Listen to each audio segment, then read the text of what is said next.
तो नमस्कार दोस्तों। आज हम कवर करेंगे यूनिट फर्स्ट का topic number third, relationship of geography with other disciplines. ठीक है। तो इससे पहले हमने जो दो टॉपिक्स हैं इस यूनिट के वो हमने कंप्लीट कर लिए। तो वो आप जाकर देख सकते हो और उसके जो लिंक्स हैं मैं वो डिस्क्रिप्शन में भी डाल दूँगा, आप वहाँ पे भी चेक कर सकते हो। तो स्टार्ट करते हैं हम अपना आज का टॉपिक। फर्स्ट वन क्या है हमारे पास, जियोग्राफी एंड हिस्ट्री। जियोग्राफी और हिस्ट्री में क्या लिंक है, क्या रिलेशनशिप है, देखते हैं। Geography provides the spatial context for historical events. Geography क्या प्रोवाइड करती है हमें? स्पैटल कॉन्टेक्स्ट किसका? हिस्टोरिकल इवेंट्स का। स्पैटल का मीनिंग क्या होता है? How things are arrange. तो जियोग्राफी क्या प्रोवाइड करता है हमें? हिस्टोरिकल इवेंट्स कैसे अरेंज हुए होंगे। ठीक है, वो किससे मदद मिलती है हमें? जियोग्राफी से। उसके बाद it helps to explain why civilisations developed in certain areas. उसके बाद ये एक्सप्लेन करता है कि कैसे सिविलाइजेशन डेवलप हुई कुछ सर्टन एरियाज में ही। ठीक है, जैसे मैसोपोटामियन सिविलाइजेशन हो गई, इजिप्ट सिविलाइजेशन हो गई, तो वो कुछ सर्टन एरियाज में ही क्यों डेवलप हुई, किसी और एरिया में क्यों नहीं डेवलप हुई, क्या रोल रहा उसमें नेचुरल रिसोर्सेज का, क्लाइमेट का, टोपोग्राफी। वो हमें कौन समझाता? जियोग्राफी। ठीक है, वो हमें समझने में मदद कौन करता है? Geography. And how physical landscape influenced migration, trade and Wars. और कैसे माइग्रेशन, ट्रेड और वॉर्स को इन्फ्लुएंस करता है फिजिकल लैंडस्केप, वो भी हम किस में पढ़ते हैं? जियोग्राफी में। और इसका लिंक जो करते हैं हम हिस्ट्री से करते हैं। ठीक है, तो कोई भी जो हिस्टोरिकल इवेंट्स है उसे अगर अच्छे से समझना है तो हमें जियोग्राफी की मदद चाहिए। ठीक है, तो उस एरिया का जो स्पैटल कॉन्टेक्स्ट है उसको जब हम समझेंगे तो तब जाके हम उसकी हिस्ट्री अच्छे से समझ पाएंगे। क्या मतलब क्या फैक्टर्स रहे होंगे उस इवेंट के पीछे। जैसे बाढ़ हुए तो कुछ फैक्टर्स रहे होंगे उस एरिया के। जैसे ट्रेड अगर वहाँ अच्छा है या अच्छा नहीं है तो वो कुछ फैक्टर्स रहे होंगे। तो वो हमें कौन बताता है? जियोग्राफी बताती है। तो ये रिलेशनशिप था जियोग्राफी एंड हिस्ट्री में। नेक्स्ट वन देखते हैं, जियोग्राफी एंड इकोनॉमिक्स। अब पढ़ेंगे हम जियोग्राफी और इकोनॉमिक्स आपस में कैसे इंटरलिंक्ड हैं। ठीक है, तो economics focuses on the production and distribution of resources. Economics mainly focus करती है किस पे? कि कैसे जो रिसोर्सेज है वो प्रोड्यूस हो रहे हैं, कितनी क्वांटिटी में प्रोड्यूस हो रहे हैं और कैसे वो डिस्ट्रीब्यूट हो रहे हैं अक्रॉस द वर्ल्ड। ठीक है, which are geographically unevenly distributed. जो कि जियोग्राफिकली अगर हम देखें तो अनइवनली डिस्ट्रीब्यूटेड है। मीन्स कि कुछ कंट्रीज़ ऐसी है जहाँ पे जो रिसोर्सेज हैं, ठीक है, वो बहुत ज़्यादा क्वांटिटी में पाए जाते हैं, बहुत अच्छी क्वालिटी में पाए जाते हैं। और कुछ कंट्रीज़ ऐसी हैं जहाँ पे रिसोर्सेज नहीं पाए जाते, या कुछ कंट्रीज़ ऐसी होती हैं जहाँ पे जो रिसोर्स पाया जाता वो किसी दूसरी कंट्री में नहीं पाया जाता। तो ये जो रिसोर्सेज हैं वो जियोग्राफिकली अनइवनली डिस्ट्रीब्यूटेड है। फॉर एग्जांपल अगर हम देखें तो गल्फ़ कंट्रीज़ जो हैं है vast oil reserves. Gulf countries के पास क्या है? वास्ट ऑयल रिजर्व्स है, जो उन्हें इकोनॉमिकली क्या बनाता है? पावरफुल बनाता है। ठीक है, तो रिसोर्स का भी बहुत ज़्यादा अहम रोल होता है किसी कंट्री की इकोनॉमिक कंडीशन के लिए। उसके बाद geography also studies how location and climate affect the development of regions. उसके बाद जियोग्राफी में हम ये भी स्टडी करते हैं कैसे लोकेशन और क्लाइमेट अफेक्ट करता है किसी एरिया की डेवलपमेंट और उसकी इकोनॉमिक कंडीशन को। ठीक है, जैसे कोस्टल एरियाज़ की एग्जांपल अगर हम ले लें तो thrive in trade due to their ports. ठीक है, कोस्टल एरियाज में ज़्यादातर क्या होते हैं? पोर्ट्स बने होते हैं, जहाँ से जो टोटली वर्ल्ड का ट्रेड किया जाता है। ठीक है, किसी भी कंट्रीज़ की डिफरेंट जो मेन सिटीज़ होती हैं, कोस्टल सिटीज़ होती हैं, उनमें क्या बने होते हैं? पोर्ट्स बने होते हैं। तो कोई भी जो ट्रेड होगा किसी भी कंट्रीज़ के साथ, ठीक है, तो वो किसके ज़रिए होगा? पोर्ट्स के ज़रिए होगा। तो वो उन कोस्टल एरियाज़ को इकोनॉमिकली या किसी भी तरह से बहुत ज़्यादा डेवलप कर लेती है। तो जो लोकेशंस हैं, ठीक है, और क्लाइमेट है वो बहुत ज़्यादा अहम रोल अदा करता है किसी एरिया की डेवलपमेंट को के लिए। Next, economic geography analyse the spatial distribution of resources and industries across the world. ठीक है, उसके बाद इकोनॉमिक जियोग्राफी क्या एनालाइज करती है? स्पैटल डिस्ट्रीब्यूशन किसका? रिसोर्सेज का और इंडस्ट्रीज का, कैसे अक्रॉस द वर्ल्ड। और एक्सप्लोर करने में मदद करती है कि कैसे जो लोकेशन है अफेक्ट करती है किसी इकोनॉमिक एक्टिविटी या वेल्थ को किसी भी कंट्री की। ठीक है, तो ये सब था जियोग्राफी एंड इकोनॉमिक्स में। नेक्स्ट देखते हैं geography and environmental science. Geography and environmental science are closely interconnected. Environmental science studies natural system जैसे कि क्लाइमेट हो गया, वेदर पैटर्न्स हो गए, forest and oceans. Which are all significant aspects of geography, जो कि तमाम सिग्निफिकेंट एस्पेक्ट्स हैं किसके, जियोग्राफी के भी। For instance geography helps map climate change patterns and analyse their effect on different regions.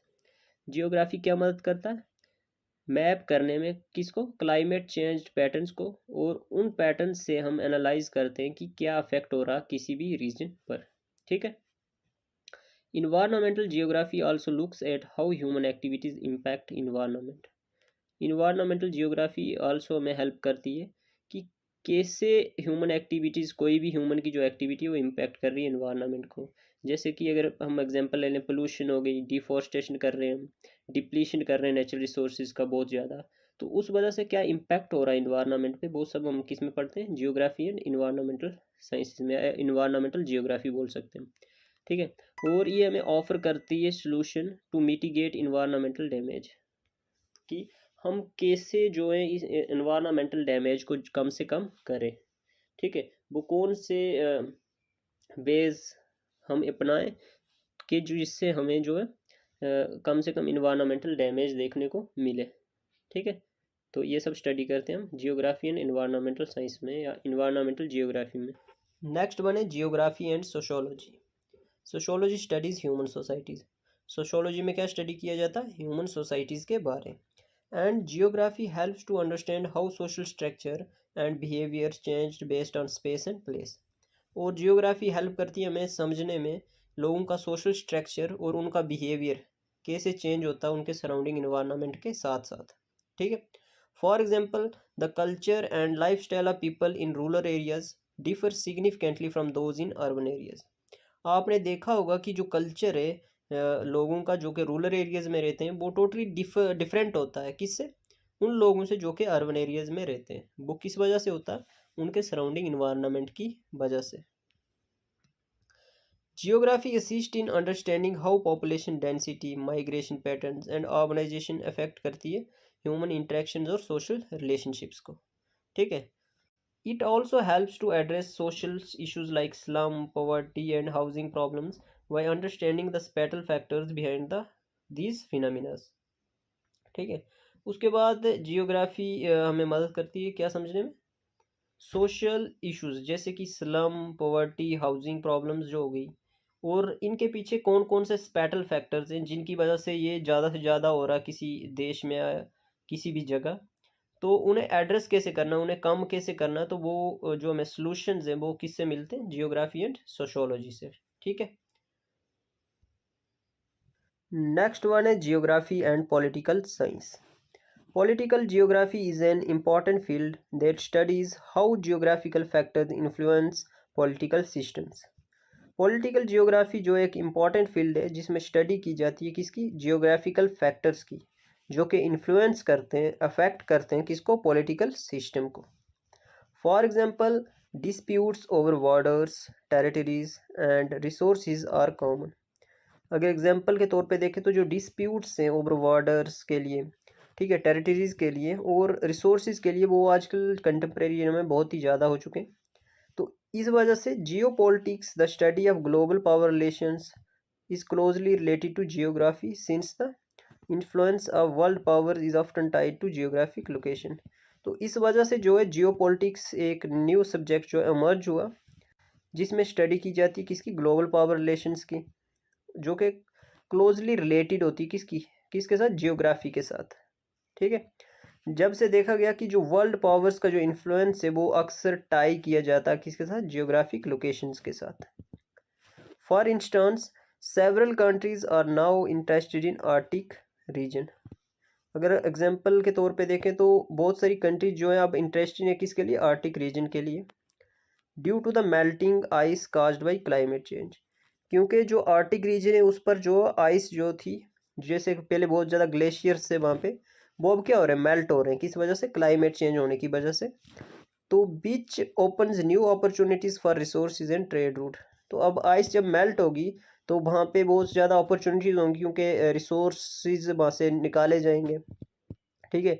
बहुत सारी जो वेल्थ प्रोड्यूस होगी वहाँ से, और बहुत सारे ट्रेड रूट्स भी निकलेंगे। तो इस वजह से अब कंट्रीज़, डिफरेंट कंट्रीज़ का जो इंटरेस्ट है वो बन चुका किस पे, आर्टिक रीजन पे। तो उसकी जब जब किसी भी रीजन की स्टडी की जाती है तो वो हम करते हैं जियोपॉलिटिक्स में। ठीक है, ठीक है, जो जिसे हम बोलते हैं जियोग्राफी एंड पॉलिटिकल साइंस का रिलेशन। ठीक है, कैसे इंटरलिंक हो रहा है पॉलिटिक्स और जियोग्राफी। तो ये हम पढ़ते हैं जियोग्राफी एंड पॉलिटिकल साइंस में या जियोपॉलिटिक्स में। ठीक है, नेक्स्ट वन है geography and geology. Geography and geology both study the physical features of the earth. Geology भी और जियोग्राफी भी जो दोनों हैं ये स्टडी करती हैं अर्थ के फिजिकल फीचर्स को।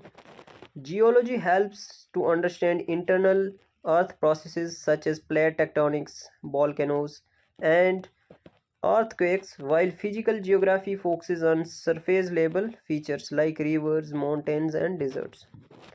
ठीक है, जियोलॉजी क्या हेल्प करती है हमें अंडरस्टैंड करने में? अर्थ का जो इंटरनल प्रोसेसेस होते हैं जैसे प्लेट टेक्टोनिक्स हो गए, वॉल्केनोज हो गए और अर्थक्वेक के बारे में समझने में मदद करती है। जबकि फिजिकल जियोग्राफी जो है वो फोकस करती है external features of the earth पे, जैसे रिवर्स हो गए, माउंटेन्स हो गए, डेजर्ट्स के बारे स्टडी की जाती है। For example the formation of Himalayas is a geological process. Form कैसे हुआ हिमालय क्या है? जियोलॉजिकल प्रोसेस है। What its impact on climate, population distribution और agriculture is better understand through geography. और इसका क्या इम्पैक्ट हुआ क्लाइमेट पे, पॉपुलेशन डिस्ट्रीब्यूशन पे और एग्रीकल्चर पे, वो हम बेटर किससे अंडरस्टैंड करेंगे? जियोग्राफी से। ठीक है, the two fields complement each other by providing a comprehensive understanding of the earth's physical processes and their impacts. और ये जो दोनों फील्ड्स हैं ये कॉम्प्लीमेंट करती हैं ईच अदर को, और इन दोनों की मदद से हम अर्थ के जो फिजिकल फीचर्स और प्रोसेसेस हैं उन्हें बहुत अच्छे से समझ सकते हैं। ठीक है, तो ये था जियोग्राफी एंड जियोलॉजी में। तो नेक्स्ट देखेंगे हम geography and anthropology. Anthropology studies human cultures and societies. Anthropology में क्या स्टडी किया जाता है? ह्यूमन कल्चर्स को और सोसाइटीज़ को। While geography examines how these cultures have evolved in different location. जबकि जियोग्राफी में हम इन कल्चर्स के बारे में पढ़ते हैं कि कैसे ये इवॉल्व हुए। ठीक है, कैसे ये चेंज होते गए लोकेशंस के मुताबिक। ठीक है, डिफरेंट लोकेशंस पे कैसे ये इवॉल्व होते गए। Cultural geography looks at how religion, language, festival and tradition are tied to specific region. जैसे हम डिफरेंट रीजन्स में अगर जाएंगे तो वहाँ का जो लैंग्वेज है, फेस्टिवल है, ट्रेडिशन है वो अलग अलग है। ठीक है, इसी तरह डिफरेंट स्टेट्स में, इसी तरह डिफरेंट कंट्रीज़ में, तो वो स्पेसिफिक रीजन के साथ कैसे टाइड है। ठीक है, उसके पीछे जो हिस्ट्री वगैरह क्या रही होगी वो किस में किस वजह से हम किससे जानते हैं? जियोग्राफी की वजह से। For example India has diverse cultures across its regions and geography play a role in understanding how mountains, rivers, plains have shaped their cultures. ठीक है, जैसे अगर हम एग्जांपल लें किसकी? इंडिया की। जो इंडिया का जो डाइवर्स कल्चर है और हम समझते हैं जियोग्राफी के जरिए कैसे माउंटेन्स हो गए, रिवर्स हो गए या प्लेन्स हो गए, तो वो कैसे शेप करते हैं डिफरेंट कल्चर्स को। ठीक है, जो जैसे माउंटेन एरियाज़ हैं वहाँ पे आपने देखा होगा कि उनका पहनावा अलग होता है, उनकी लैंग्वेजेस अलग हैं। जो जैसे वैलीज़ वगैरह में उनका मतलब डिफरेंट डिफरेंट लोकेशंस पे जो लोग हैं तो उनका जो है डिफरेंट लाइफस्टाइल है। ठीक है, तो उन सब के बारे में भी हम समझते हैं जियोग्राफी की मदद से और एंथ्रोपोलॉजी की मदद से। Through anthropology and geography we gain an inclusive understanding of the relationship between humans and their environment. और एंथ्रोपोलॉजी और जियोग्राफी की मदद से हम टोटली अंडरस्टैंड करते हैं रिलेशनशिप किसके बीच? ह्यूमंस और इन्वायरमेंट के बीच। और एक्सप्लोर करते हैं how culture practice are influenced by geography. और एक्सप्लोर करते हैं कि कैसे डिफरेंट जियोग्राफिकल फैक्टर्स इन्फ्लुएंस करते हैं कल्चर को। ठीक है, किसी भी रीजन के कल्चर को। ठीक है, तो एट लास्ट देखते हैं हम conclusion. Geography is multi dimensional field that connects with various disciplines. Geography जो है एक मल्टी डायमेंशनल फील्ड है जो कि कनेक्ट करती है बहुत सारे अदर डिसिप्लिन्स के साथ और प्रोवाइड करती है अ स्पैटल पर्सपेक्टिव किसका? हिस्टोरिकल इवेंट्स का, इकोनॉमिक एक्टिविटीज़ का, सोशल बिहेवियर्स का, पॉलिटिकल सिस्टम का, इन्वायरमेंटल इश्यूज़ का और कल्चर प्रैक्टिसेस का। By integrating knowledge from fields. और इंटीग्रेट करके नॉलेज इन सब फील्ड से, जैसे कि हिस्ट्री हो गई, इकोनॉमिक्स हो गई, सोशोलॉजी हो गई, पॉलिटिकल साइंस हो गई, जियोलॉजी हो गई या एंथ्रोपोलॉजी हो गई, ये सब तो हमें ऑफर करती है एक होलिस्टिक अंडरस्टैंडिंग किसकी, complex interaction between humans and their environment across the different regions of the world.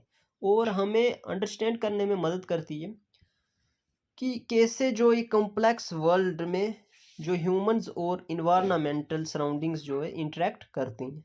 ठीक है, कैसे ह्यूमंस इम्पैक्ट करते हैं इन्वायरमेंट को, या कैसे इन्वायरमेंट का इम्पैक्ट पड़ता है ह्यूमंस एक्टिविटीज़ पे। तो आज हमने ये जो थर्ड टॉपिक है वो भी कवर कर लिया। तो अगर वीडियो अच्छा लगा हो तो लाइक ज़रूर करें और एक अच्छा सा कमेंट ज़रूर करना, और बताना कि आपको नेक्स्ट वीडियो और किस किस सब्जेक्ट्स पे चाहिए।